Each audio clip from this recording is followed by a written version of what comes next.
same Fulani where they terrorize the country. Guys, make I just leave and watch the video. After watching, feel free to drop your thoughts. If you don't say you never subscribe to this channel, I beg subscribe. Subscription and free, make you for the watch our updates. Now me, na humble brother, the coming of Moses, the son of Guru Maharaji. Yeah, this morning I something where they reach me now. I want to tell the whole full Nigerians where they watch me. I no go feel the fear to the folk yansh. No, it can never happen. And I no go feel fear this man face. This Orokporokpo king, the king of Sokoto. Make I look in face, make I call the fear to speak the truth and to speak what I always see in experience, in spiritual world, make I no talk am. And this message when I want to send, so I send out to this king will be the king of all Fulanis for northern Nigeria. And this king will be the king of Islami in the whole northern Nigeria. This one a message to you, Mr. Man. We know say now you be the demonic king where they destroy peoples. Now you they say your Fulani children all over, your Fulani terrorists all over Nigeria, all over villages and cities. Where they go to destroy farm, where they go to destroy people's cross. Just because say man, the Europeans, the British, they are in your support. The Saudi Arabia, they are in your support. They lead your people. May they go to destroy people's farm. But this one a message to you. And I deliver this message to the whole full cost upon you. The soil where they say your people where they live, they mansion. The soil where they live for the Sokoto where they mansion. I use a course on you this morning. There you shall know that Africa belongs to traditional culture. Ogun, Anisango, Anoromila, Omadioka, Atuan, Osun, and the greatest of our mother's land shall come and save you punishment for you not withdrawing those youth where they use to go to destroy people's pro, people's farm, all over Nigerians. Now your people that they hear Fulani S-men, and when they see them, what do they do live? Oga, Mr. King, Fulani, now your face I they see so. I know they fear your face. Say I call the fear man not talk waiting, the living God. Show to me in experience, in the spiritual realm, make I not talk out. Mr. Man, are you they destroy our nation? The kings of Fulani, now they destroy Nigerians. Because all the leaders in Nigerians, they take permission from this king or this other king. So they take permission where they do all the evils. All the Fulanis will be all. The true S-men where they give, they destroy. And I swear this morning for you all, as you they take command for these kings, terrorists, they go people's land, they destroy. I swear the oracle of that land, any land when I enter for that Nigeria and I want to do destruction, I strike oracle upon you people.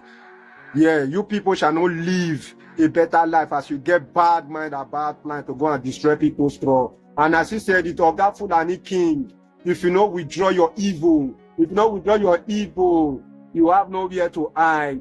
You have nowhere to hide. You can't hide anywhere. Allah never be on your support. You are a demonic king. Right from the history of memorials, we know what they do. Una want they use una people. They by people make una heritage of lands. Land belong to the creator Maharaji. Land not belong to you. Fulani brothers, S-men, una whether they use so wake up if na be dead people. We know say most of them are cows.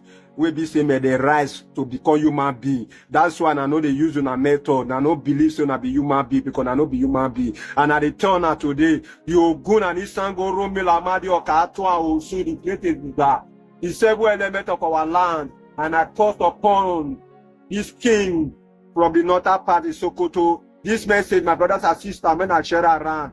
This message is for all the southerners. From today henceforth, anywhere you see Dangote moto, make sure you search it very well. Like give them thorough searchings. Because this thing will happen for Urumi. Now evidence saying that Dangote moto they take move those Fulani from one state to another. Now pure evidence saying that Dangote moto they take move those Fulani from one state to another. So please, anywhere you see Dangote moto, no alarm pass without thorough searching. In order to protect the life of your people. Don't take this for granted. And make sure you don't collect bribe and allow them to pass. Nigerian police and armies, you dey burn your papa well. Dare to shoot any innocent protesters again. We can rain fire in that police station. This is not the answers protest. If you dare to shoot innocent people this time around, first of all, we will start it from your family, because everyone that you have been killing, they are all human beings. None of them is animal. If the judge can't give us justice, then we can carry on with our jungle justice. Imagine threats coming from a supposed Nigerian police officer. This is him, a police officer in Kaduna State, in the name of Hadaina Husseini Dantaki, in Kaduna State precisely. In his words, he wrote, "I swear to Almighty God, we will do something to you guys. Have you forgotten about your people in the north? After 1 week, you will see the results." A statement like this is a very big threat, and when it is coming from a police officer, is another case on its own. I'm expecting Nigerian police to invite this guy, to arrest this guy and question him within the next 24 hours. But then, I have been in the north for a very long time. I know how everything works. Nothing is going to happen to him.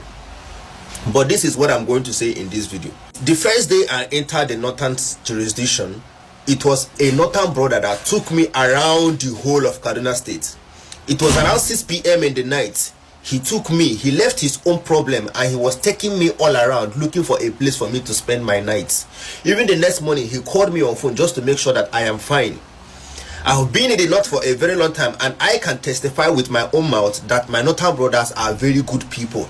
But the truth about everything is that a greater percentage of our northern youths are irresponsible. They are very, very irresponsible. And they are the ones that always agitate for this chaos every time. This is what I'm saying.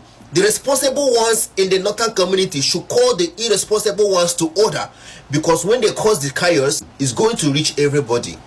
Nigerian police, this one now is to Nigerian police. This is a video of this guy issuing threats to the Christian community. This one is issuing threats to the Southerners and Easterners. This one is issuing threats everywhere. And this one is coming from a supposed police officer in Kaduna State. If you people will watch all these videos, check everything that they are saying, and you people will not call them to book just to stop them from executing these threats they are issuing. If eventually they issue the threats and they get a retaliation or defense in returns, and you, Nigerian police, come to arrest my own brothers, we no go gree. We no go gree. They are not going anywhere. The best thing that you should be doing now is to get these guys into book, because if they execute these threats that they are issuing, they are definitely going to get retaliation. And number two, all you people that are issuing threats, down ubanku, tamboro ubanku, if they born una well, if you people are confident enough, muna do something. If they born una well, muna do something. She una the crazy. If they issue threat, like say people when they issue threat again, they no get head, I mean they no get hard like you. When you will be following their own brothers, they will be following your own brothers too. Have you no get sense? You people are just irresponsible. That's why I'm inviting the responsible ones to call you people to order. The best thing that we should be doing now is, the government is our problem, because they are steering chaos is arising. People are complaining about their security everywhere, but the government is not saying anything. Just like the Easterners and Southeasterners are inviting the government to take actions, that's the same way that you should be inviting the government to take actions, but you are issuing threats. You don't have sense. Go Romy now. Let me see if you carry 2 heads, they go that place. There are so many irresponsible youth in the north, and you cannot argue that. Now I am inviting the responsible ones to call their irresponsible brothers to order, because if they cause this chaos, it's going to reach everybody. Chaos not define who they're responsible and who know they're responsible. Peace and love. Nigerian police, if you are right, muna arrest this guy. His name is Hadaina Husseini Dantaki in Kaduna State, a supposed police officer. If you like, muna arrest him. Muna not like, muna leave him.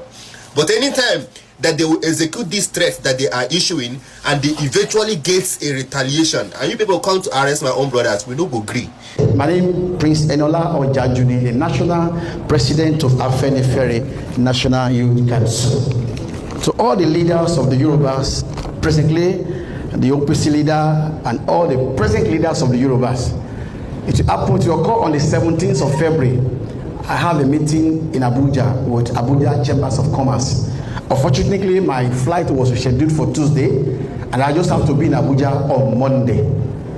Like I said, bullets were thrown in my car, and I sustained 2 bullets AK-47 in my bubble, and other vehicle that was coming from Abuja, other going to Osun State was ambushed along the land were 9 in number that was kidnapped, and we started that journey. The journey was, I was bleeding seriously. When we trekked, the incident happened around 1:44 in the afternoon. It was 10 p.m. before we stopped trekking in the bush. We were just trekking without no destination. It was after the second day that they gave us access to our food. So I was the only one that have food, because my phone and my laptop iPad was in my travel bag at the front of the car. So they never knew they went through my profile. So they just told me, we know you are the leaders of our Ferry. You see your ID card, you go and stay there, you are a special person. All of you, they just decided to put us separately. And after they asked me to come and the family, the first person I called, it was my wife. I told my wife and I instructed the National Secretary of Afenifere that it should release a press statement that I was kidnapped on my way to Abuja and I sustained bullet injury. That was how we started that journey for 12 days. No food, no medical care. Every day we were subjected to torture. In fact, I'm violating because I just have to come because medically I'm not fine. I was released on the 1st of March. My phone was being tracked. The funny part of this scenario is that when we were being kidnapped, it was 3 minutes or minutes checking point. When the first ransom was paid by a young man in Ibadan, they paid the ransom very close to minutes checking point. When the second ransom was paid by a lady in Kwara State, the money was paid. If you know Akaba very well, if I go to Abuja, at the back of a woman that is selling food, the second ransom was paid there.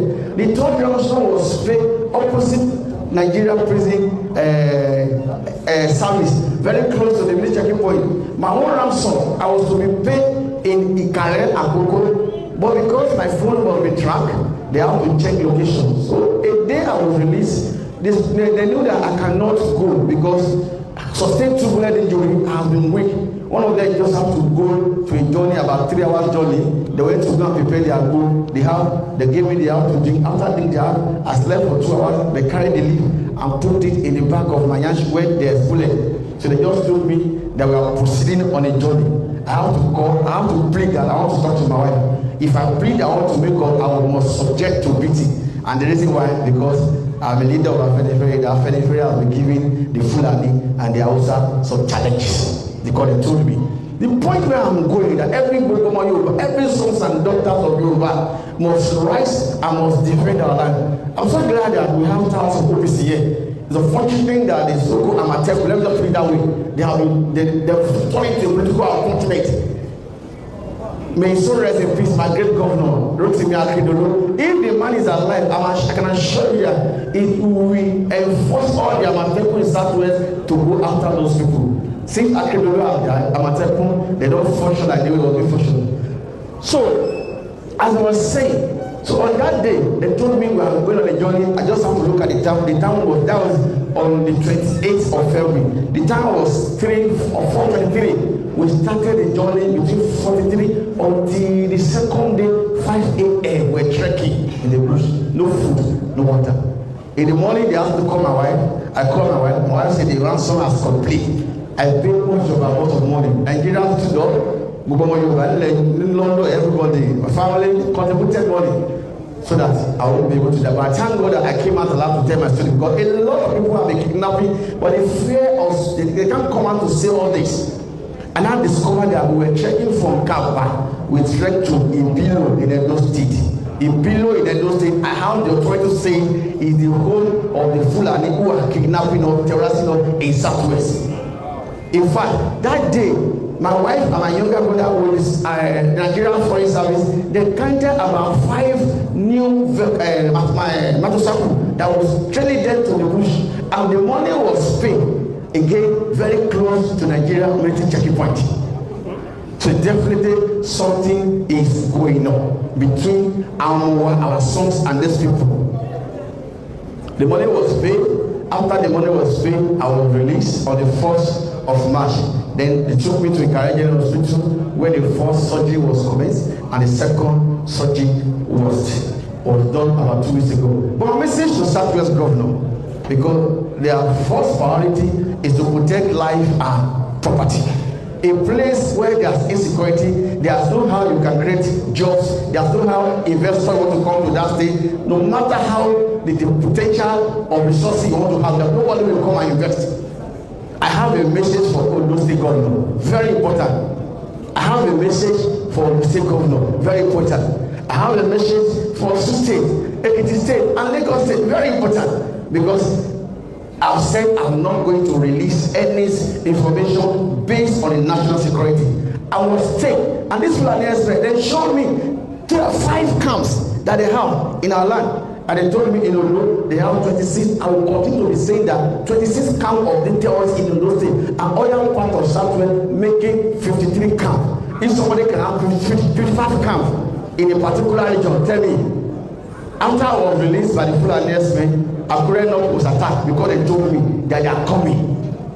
When I am born, be only, Lord only. So my fathers and leaders of the Yoruba, it is very urgent, like our daddy have said, life and security of our people is very paramount to us, and we must protect it. We must protect our heritage. State police, community police, if they have need for the Southwest government to come back and retake it to restructure their Mateku security network, putting the right people. Don't appoint them based on party member that cannot enforce criminals.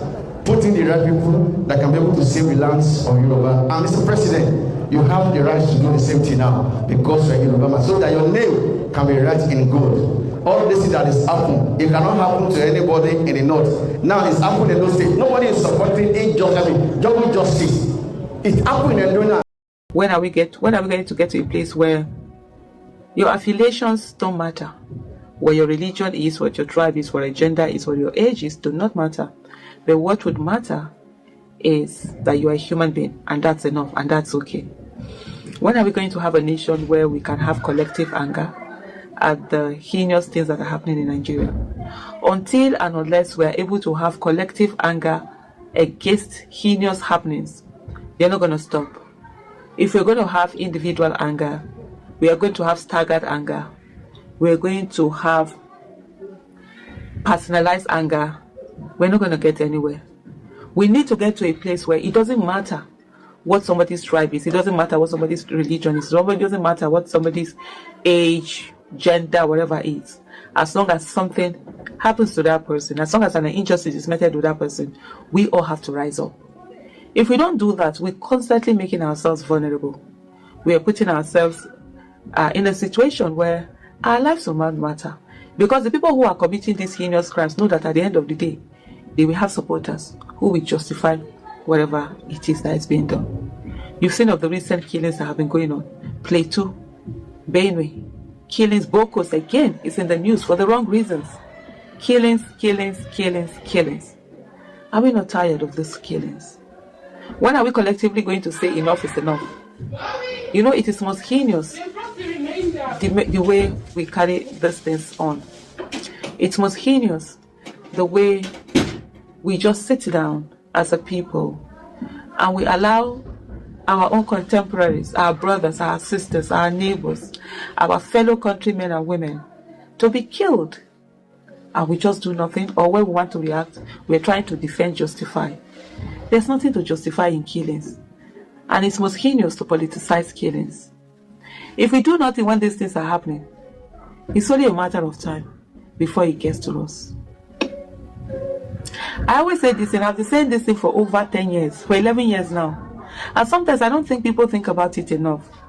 That yesterday, those victims were once survivors. At one time, it was other people that were killed, and they felt, it's not to them. Yesterday's victims were once survivors. Today's victims were yesterday's survivors. The ones that have just been killed. Yesterday, they were not the ones that were killed. They were watching others that had been killed, and they were like, I've survived too. It's not me. Nigeria did not happen to me. Some even do happy survivor. And tomorrow's victims will be today's survivors. Who are today's survivors? You and I are today's survivors. We're the ones that are going to be killed when it's time. Because those who have been killed before will not be killed again. The next to be killed are those of us who are alive. Then you now ask, who is next? Who is the victim card going to fall on? Are we just going to sit down like this and idly be watching while the victim card is falling on us one after the other? And remember, being a victim in Nigeria is no longer a matter of if you will be a victim. It's a matter of when will you be a victim. Because the victim card is going around. We are all victims waiting to happen. And like I was saying earlier, I didn't finish that quote. Let me finish it for you now. Those who have been killed will not be killed again. The next to be killed are those of us who are alive. So when they're coming again, and the criminals are increasing, the perpetrators, the terrorists, the heinous people, the people who are killing, they are increasing. And they will be picking from us who are alive. And dead people don't speak. The moment you're killed, you're done. For those who think that, oh, the people who are killed are not praying enough, or they think because they have special prayers that it's not going to happen to them, I have news for you. The people that were also killed, who later became victims, they also prayed. They had prayers. But prayers alone without working will not solve anything. And so therefore, every one of us, we must stand up. We have a government, an illegitimate government at that, who has sat down, read their way into office, yet they are not protecting lives and properties. Before you used to even have government, they will say, we condemn, we will fish them out. Now nothing. Absolute silence, because the life of the Nigerian person do not matter. If the life of the Nigerian person do not matter, your life also doesn't matter, and that's a problem. Any government that cannot protect the lives and properties of its citizens is not fit to be called the government. We all must know that. Governance is not about siren. Governance is not about oppressing people. Governance is not about going after people. Governance is about protecting the lives and properties of your people. Governance is about improving the welfare of the people. Governance is about positively impacting your people. Governance is about taking your people's lives from where they are and carrying it to a place that they never thought they can be at. Governance is about caring. Who is it today that is caring for the Nigerian people? My brother and sister, the people that are being killed today, they're just like you and I. They have blood like you and I. They have dreams and aspirations like you and I. They have loved ones like you and I. And they were killed and nothing happened. You and I would also be killed and nothing would happen. We need to speak up. We need to stand up. This is not the time to be selectively outraged. This is the time for us to be collectively outraged, because we need our voices to be heard. Let them hear it and hear it and hear it. That enough is enough. The killings in the land is enough. The bloodshedding in the land is enough. We are tired of burying our children. We are tired of burying our husbands. We are tired of burying our wives. We are tired of burying our family members, our friends, our loved ones, our contemporaries, our fellow citizens. We are tired of burying them. The government is supposed to do something. The illegitimate government of Bola Ahmed Tinubu that rigged its way into office is not bothered about the lives of the people. That cannot continue. That must stop. Enough is enough, Nigerian citizens. We must be collectively angry. Every life must matter to us. That the life of one Nigerian must be like that of every Nigerian. When one of us is touched, we must come out and scream at the top of our voices. We must come out and speak so that we're heard. We must come out and write. We must come out and talk about it. Because if we do not, they will say we like the killings. And we do not want the killings. But Benue is bleeding, Plateau is bleeding, Enugu is bleeding, Edo is bleeding, Nigeria is bleeding. Where are the governors?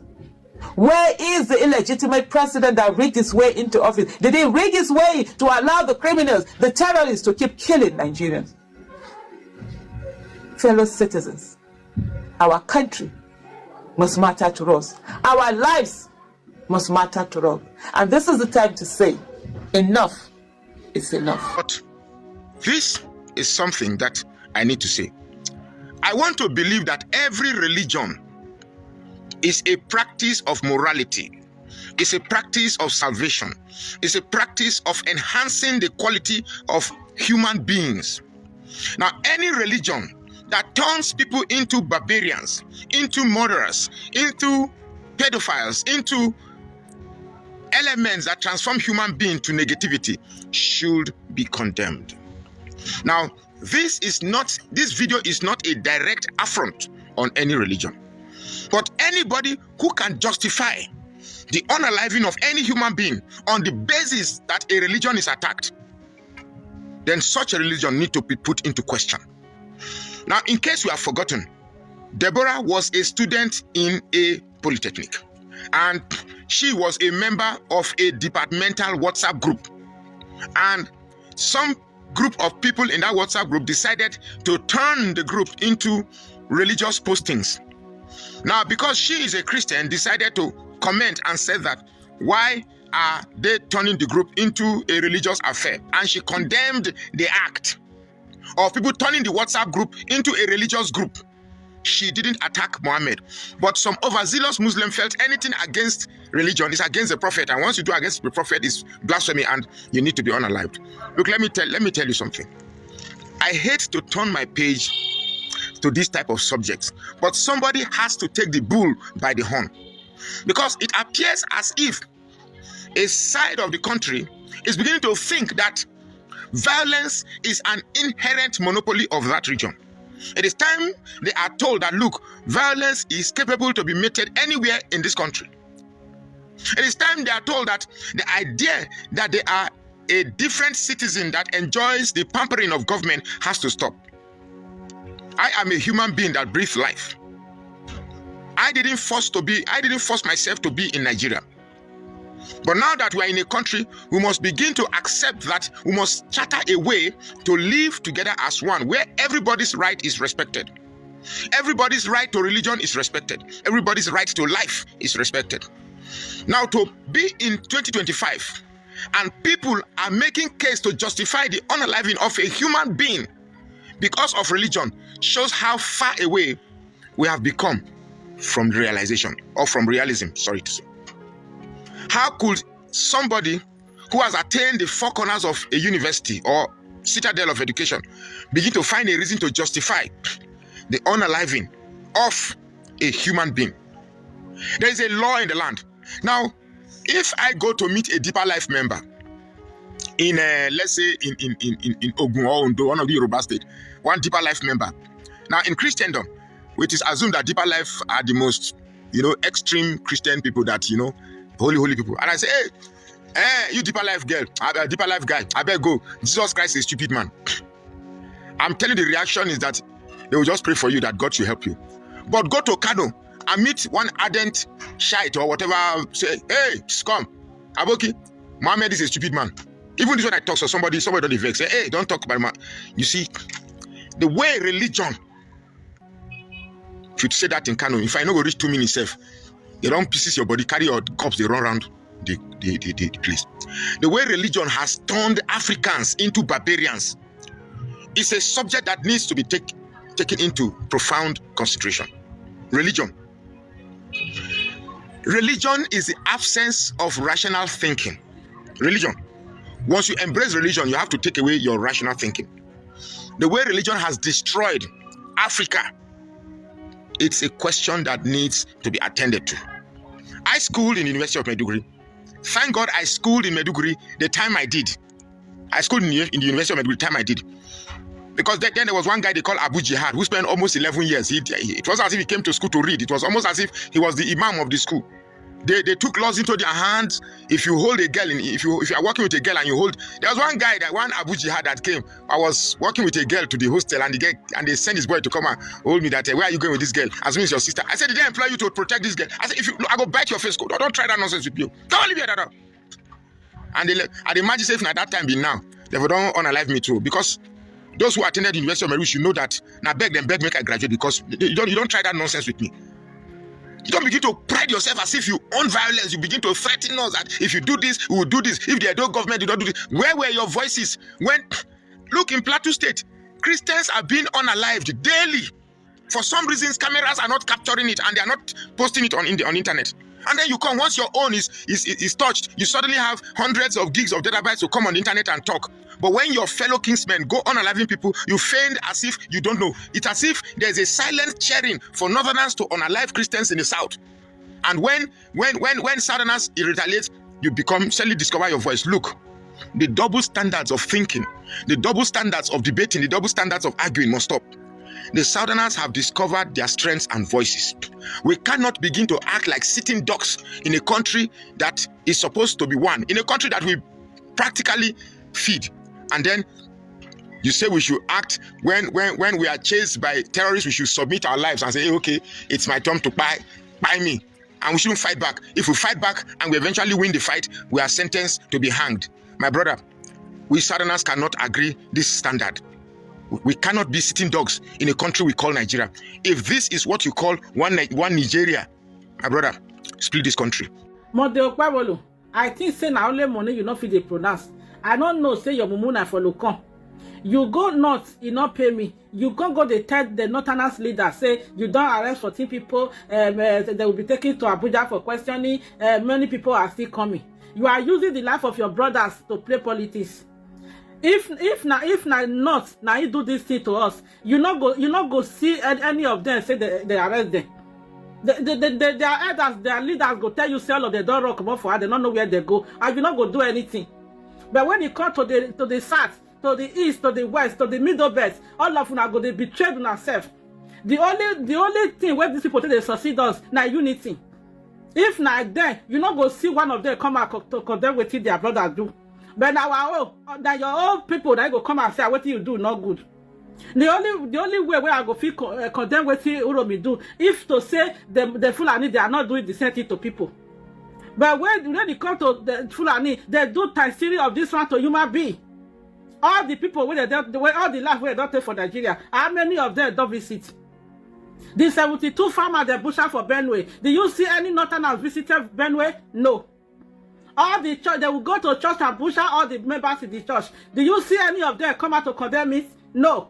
You will not hear it from their mouth. But when it comes to una go they betray yourself. They betrayed your papa, betrayed your brother because of power. What you now want gay? This money nobody go carry and go grave.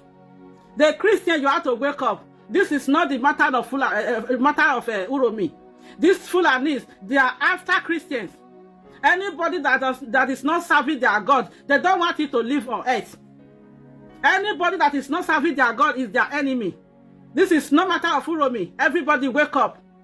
You hear it from the DSS boss saying it that it's only wood. Now he go stand. Say that he knows say they want to cut down. He go see stand they will cut down. Go to YouTube and listen to the man. Go and listen to his speech. He said everybody need to defend themselves.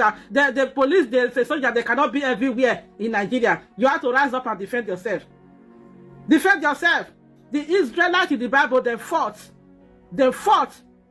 All this land grabbing. Now Israelite, they grab land for Bible. Now Israelite. David, no, he don't remove a Goliath neck. Is he not Israelite? You are claiming Israelite, thou shalt not kill. Thou shalt not kill, but do you see in the Bible that thou shalt not defend yourself? If it's not good for you to defend yourself, they could have put it in the Bible. Rise up and defend yourself and don't be coward. If you escape this fight, your children will come and face it. Because these people, they are not going to stop until they take over Nigeria. You have to fight now. Before you become citizen in your ancestral land. Fight, rise up and fight. Why are they crying now? They said they are not scared of death. That if they die, they will go to heaven to go and sleep with 7 virgins. So person where they on top of Kwekus, they give her justice. Is that not enjoyment? So rise up and fight and defend yourself. If you don't do that, nowhere to be called home. If they take your land, you are on your own. You are on your own. They are succeeded taking the Northerners, the Fulanis. That is how the Northerners accepted them that they are brother because they are serving the same God. That they are occupying North. Now they are taking part of Yoruba, taking Benue, taking Kogi. That they are pushing back. They are pushing forward to make sure they occupy all Nigeria. If for anything happen, there is nowhere to judge their case because they are number one in any department in Nigeria. It's either they are number 1 or number 2.